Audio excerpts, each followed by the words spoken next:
গণভোট বিষয়ে কোনো আলোচনা হয়েছে কিনা? কিসের গণভোট? গণভোট বলে কিছু নাই, চ্যাপ্টার ওখানে ক্লোজ হয়েছে। 19টা ঐক্যমত্যের মধ্যে বিএনপি বলেছে তার মধ্যে 10টাই তারা নোট অফ ডিসেন্ট দিয়েছে। তো নোট অফ ডিসেন্ট কি?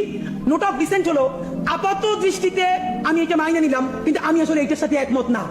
তাহলে বিএনপি এই 19টার মধ্যে যেই 10টা নোট অফ ডিসেন্ট দিছে সেই 10টাই তো মোস্ট সিগনিফিকেন্ট জায়গা।